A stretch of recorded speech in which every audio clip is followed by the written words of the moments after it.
दोस्तों, इंतज़ार खत्म हुआ। अगर आप भी उत्तर प्रदेश में सरकारी शिक्षक बनने का सपना देख रहे हैं, तो आपके लिए साल 2026 की सबसे बड़ी खुशखबरी आ चुकी है, क्योंकि Uttar Pradesh education service selection commission ने यूपी टेट 2026 की परीक्षा तारीखों का ऐलान कर दिया है। क्या आप जानते हैं, पूरे 4 वर्ष के लंबे इंतजार के बाद ये परीक्षा होने जा रही है। नोटिफिकेशन कब आएगा? आवेदन कब से शुरू होंगे? सबसे ज़रूरी, एग्ज़ाम की सटीक डेट क्या है? आज की इस वीडियो में हम इन सभी सवालों का जवाब डायरेक्ट और क्लियर तरीके से जानेंगे। तो चलिए वीडियो शुरू करते हैं। नमस्कार दोस्तों, कैसे हैं आप सब? आई होप आप लोग बहुत अच्छे होंगे। एक बार पुनः मैं आपका स्वागत करता हूं अपने यूट्यूब चैनल ज्ञान शिक्षा में। तो बिना किसी देरी की सबसे पहले हम लोग बात करते हैं आज के वीडियो के टॉपिक के बारे में। जैसे कि हमने बताया आपको कि आज का जो हमारा वीडियो है वो यूपी टेट 2026 का कंप्लीट गाइड होने वाला है। हम कंप्लीट गाइड क्यों बोल रहे हैं? क्योंकि हम आपको बताएंगे नोटिफिकेशन, सिलेबस, एग्ज़ाम पैटर्न और एलिजिबिलिटी क्या होगी। तो अधिसूचना से लेके परीक्षा की तारीख तक हर महत्वपूर्ण जानकारी आज के इस वीडियो में उपलब्ध है, क्योंकि हमारा टारगेट है यूपी टेट एग्जामिनेशन जुलाई 2026। तो चलिए डायरेक्ट हम बात करते हैं आदेश के बारे में। तो आदेश में हमें बताया गया है, किन किन बातों के लिए बताया गया है। सहायक आचार्य, प्रवक्ता, सहायक अध्यापक और टेट के बारे में। तो जैसे कि हमने आपसे बात की है कि आज का हमारा जो टॉपिक है इसी पे बेस्ड होगा। तो सबसे पहले हम लोग बात कर लेते हैं इसकी महत्वपूर्ण तिथियों की, क्योंकि इसमें तिथियां बहुत ही ज़्यादा महत्वपूर्ण हैं।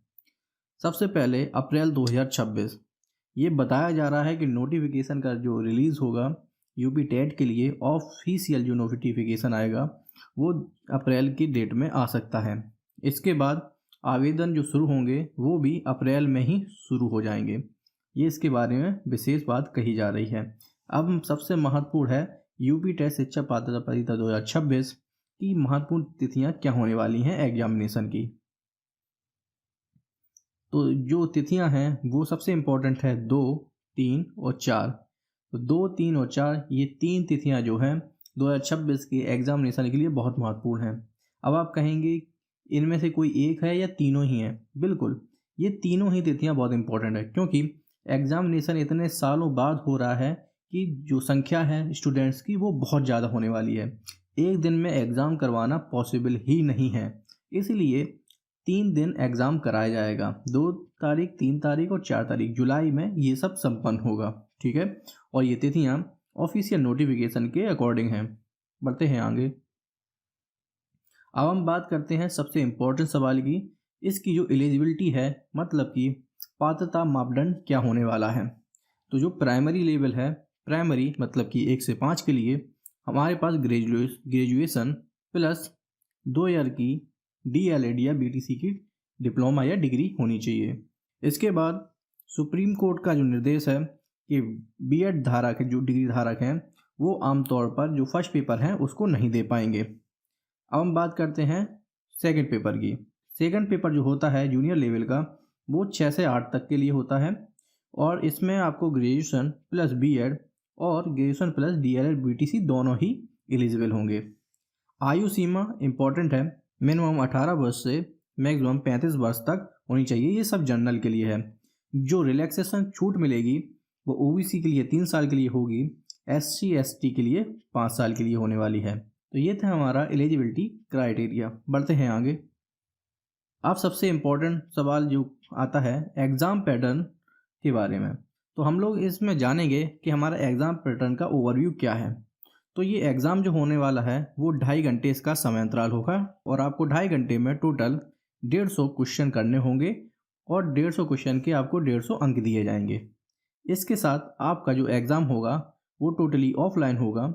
ओके, आपको ऑनलाइन एग्ज़ाम नहीं देना है।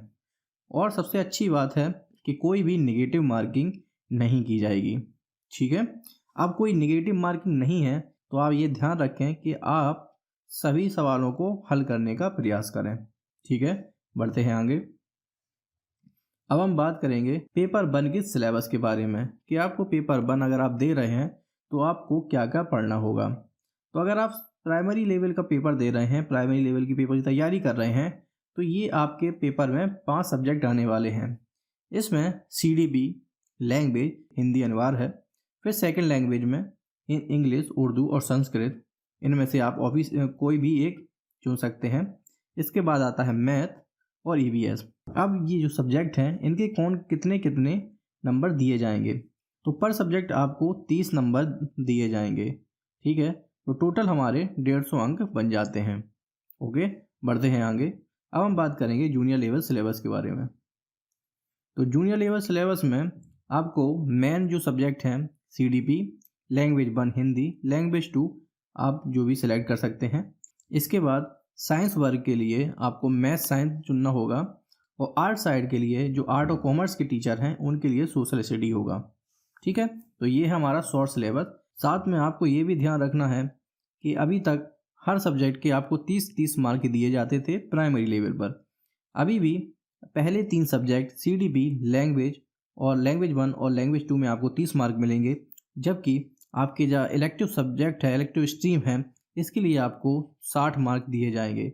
अगर आप मैथ और साइंस के टीचर हैं तब भी 60 है, और अगर आप आर्ट और कॉमर्स के टीचर हैं तब भी आपको 60 अंक यहाँ पर दिए जाएंगे, और 60 अंक के लिए 60 ही प्रश्न किए जाएंगे। ठीक है, एक बात और बताना चाहता हूँ इसी के साथ साथ, ये हमारा शॉर्ट सिलेबस है। इसके बाद जो आएगी वीडियो, इसमें हम आपको प्राइमरी, जूनियर और सुपर टेट के सिलेबस की फुल डिटेल देंगे।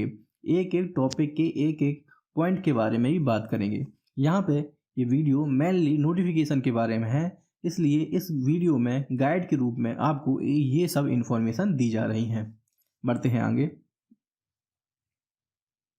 अब हम बात करते हैं थोड़ा सा और डीप ड्रिवन में, मतलब कि CDP में आपको कौन कौन से महत्वपूर्ण टॉपिक पढ़ने होंगे। तो CDP में आपको सबसे पहले चाइल्ड साइकोलॉजी पढ़नी है, बाल मनोविज्ञान, जिसमें विकास के सिद्धांत, वंशानुक्रम और वातावरण शामिल है।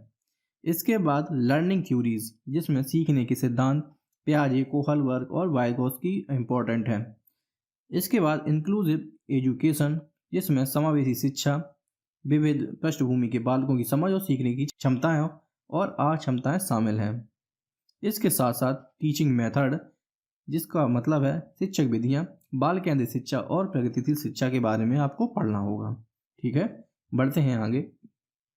नई जो शिक्षा नीति है 2020, इसके बारे में, क्योंकि ये हमारे सिलेबस पे बहुत प्रभाव डालती है, और इसमें एक पॉइंट बहुत इंपॉर्टेंट है। क्या? जो हमारा ओल्ड अप्रोच था, रटना, मतलब कि रटन विद्या, इसको आपको भूलना पड़ेगा। आपको क्रिटिकल थिंकिंग के बारे में समझ के आगे बढ़ना है। तो आपके जो भी सवाल आते हैं उसमें अगर कहीं पे भी रट के पढ़ना, ऐसा कोई भी सवाल आता है, तो उसका आंसर आप हमेशा क्रिटिकल थिंकिंग, डेवलपमेंट, इस तरीके से कीवर्ड को चुनकर आपको लगाना होगा। ठीक है, हमें फोकस करना है क्रिटिकल थिंकिंग पर, रटने के बजाय समझने पर जोर देना है। डिजिटल पेडागोजी, जिसमें डिजिटल साक्षरता और आधुनिक शिक्षण तकनीकें शामिल हैं। होलिस्टिक डेवलपमेंट, जिसमें बच्चे के सर्वांगीण विकास पर केंद्रित प्रश्न होंगे। अब हम बात कर रहे हैं क्वालिफाइंग मार्क्स और वैलिडिटी। तो जो हमारी यूपी टेट की परीक्षा है, इसमें क्वालिफाइंग मार्क्स मतलब कि उत्तीर्ण अंक कौन से होंगे और इसकी वैधता क्या होगी। तो जो सबसे पहले हम बात करेंगे वो है कैटेगरी। तो जनरल के बारे में अगर हम बात करें तो परसेंटेज होगी 60 और मार्क्स होंगे 90। तो अगर आप जनरल कैटेगरी से हैं तो आपको 60% अंक लाने होंगे, जिसमें अगर हम बात करें तो आपको 150 में 90 मार्क्स लाने होंगे। इसके बाद अगर हम बात करें OBC, SC, ST और PWD, इसके लिए आपको 55% मार्क्स लाने होंगे, जिसका मतलब है आपको 150 में 82 अंक ही प्राप्त करने हैं। तो जो हमारा यूपी टेट का जो सर्टिफिकेट मिलेगा, इसकी जो वैलिडिटी होगी वो लाइफ टाइम होगी। ठीक है, बढ़ते हैं आगे। अब हम बात करते हैं एप्लीकेशन प्रोसेस की। आवेदन प्रक्रिया किस हिसाब से होने वाली है। सबसे पहले हमें आवेदन करना होगा, जो कि updled.gov.in पर पंजीकृत करना होगा। इसके बाद हमारा डॉक्यूमेंट अपलोड होगा, जिसमें फ़ोटो और हस्ताक्षर शामिल है। इसके बाद हमारा फीस पेमेंट होगा। ठीक है, देन आपको फाइनल प्रिंट आउट ले लेना है। बढ़ते हैं आगे। अब हम बात करते हैं UP TET versus super TET, इस दोनों के बीच में डिफरेंस क्या है। तो यूपी टेट और सुपर टेट, ये सवाल बहुत ज़्यादा पूछा जाता है कि क्यों हमारी 2 एग्ज़ाम कराए जाते हैं, इसमें आकर अंतर क्या पड़ता है। तो यूपी टेट हमारा एलिजिबिलिटी टेस्ट है, इसका मतलब है पात्रता की परीक्षा है। यह सिर्फ यह प्रमाणित करता है कि आप शिक्षक बनने योग्य हैं या नहीं, मतलब कि जस्ट अ क्वालिफायर है ये। और जो हमारा सुपर टेट है वो चयन प्रक्रिया है जिसमें आपको इसके अंकों के आधार पर अंतिम मेरिट और नौकरी मिलती है। ठीक है, अब कैसे मिलती है? फाइनल मेरिट का 40% जो है वो सुपर टेट के मार्क्स होते हैं, मतलब 40% weightage of super TET marks. तो ये था हमारा दोनों के बीच में डिफरेंस। हम बात करते हैं आगे तैयारी कैसे करनी है आपको, क्योंकि बहुत लोगों की तैयारी अभी तक छूट गई है। 4 सालों में तो अभी कुछ लोग ही हैं जो लगातार तैयारी कर रहे हैं, बाकी बहुत लोगों ने तैयारी छोड़ दी है, अदर एग्ज़ाम की प्रिपरेशन करते रहे। अब आपको क्या करना है, क्योंकि जुलाई में एग्ज़ाम है, आपके पास बहुत ज़्यादा समय नहीं है। अब आपको डायरेक्ट फोकस करना है NCERT बुक्स पर। आपको 1 से 8 तक की NCERT पुस्तकों का गहन अध्ययन करना है। इसके बाद आपको पिछले वर्ष के मतलब प्रीवियस ईयर्स के क्वेश्चन पेपर लगाने हैं, जो कि आप ध्यान रख लीजिए कि 5 से 10 वर्ष पुराने प्रश्न पत्र जो भी मिले आपको वो सभी लगा लेने हैं मॉडल पेपर के साथ में। इसके बाद सबसे इम्पोर्टेंट जो है वो है टाइम मैनेजमेंट। 150 मिनट में आपको 150 प्रश्न हल करने हैं, 1 मिनट का एक प्रश्न, जिससे आपको गलती की गुंजाइश ना रहे। फिर सेल्फ नोट्स बहुत इम्पोर्टेंट है। एक्चुअल इतना बड़ा सिलेबस होने के बाद आप उसको एक बार में जल्दी से रिवीजन और रिवाइज नहीं कर सकते, इसलिए जब आप रिवीजन के लिए खुद के शॉर्ट नोट्स बनाते हैं उसको आप जल्दी से रिवाइज कर पाएंगे। ठीक है, तो ये थी हमारी तैयारी की रणनीति। साथ ही साथ इस चैनल पे आपको इसके बाद लगातार यूपी टेट से related topic wise, syllabus wise, exam related videos आती रहेंगी। तो आपको बस क्या करना है, आपको इस चैनल को सब्सक्राइब कर लेना है और अपने दोस्तों के साथ शेयर कर दीजिए। कोई भी डाउट है अगर आपको किसी भी पॉइंट के बारे में, तो आपको उस डाउट को कमेंट सेक्शन में कमेंट कर देना है। चलिए बात करते हैं हम आगे। तो अभी तक आपने अगर तैयारी स्टार्ट नहीं की है और आपको एक मोटिवेशन की ज़रूरत है, तो वो मोटिवेशन हम आपको दे देते हैं। होता क्या है कि शिक्षक केवल सैलरी के लिए पढ़ाता नहीं है, शिक्षक राष्ट्र का निर्माता होता है। आपकी सफलता केवल एक नौकरी नहीं बल्कि भविष्य का निर्माण है, इसलिए तैयारी आज से ही शुरू कर दीजिए। हमारा टारगेट होगा जुलाई 2026। तो आपको हमारी तरफ से बेस्ट विशेष। तो ये थी हमारी यूपी टेट से जुड़ी हर छोटी से छोटी जानकारी। जैसे ही ऑफिशियल नोटिफिकेशन का PDF जारी होगा, मैं सबसे पहले आपके लिए वीडियो बनाऊंगा। अगर आपको ये वीडियो हेल्पफुल लगी तो इस वीडियो को लाइक करें, उन सभी दोस्तों के साथ शेयर करें जो शिक्षक भर्ती की तैयारी कर रहे हैं। ऐसे ही लेटेस्ट अपडेट के लिए चैनल को सब्सक्राइब करना ना भूलें और साथ ही बेल आइकन जरूर दबाएं, क्योंकि अगला जो वीडियो है वो हमारा बहुत ही इंपॉर्टेंट होने वाला है यूपी टेट के सिलेबस के बारे में, जिसमें यूपी टेट 1 से 5 तक, 6 से 8 तक और सुपर टेट की जो ऑफिशियल सिलेबस जो जारी किया है इसकी मैं डिटेल जानकारी दूंगा। इसके लिए बस आपको चैनल को सब्सक्राइब करना है। ठीक है, तो ऐसे ही पढ़ते रहिए, आगे बढ़ते रहिए। जय हिंद।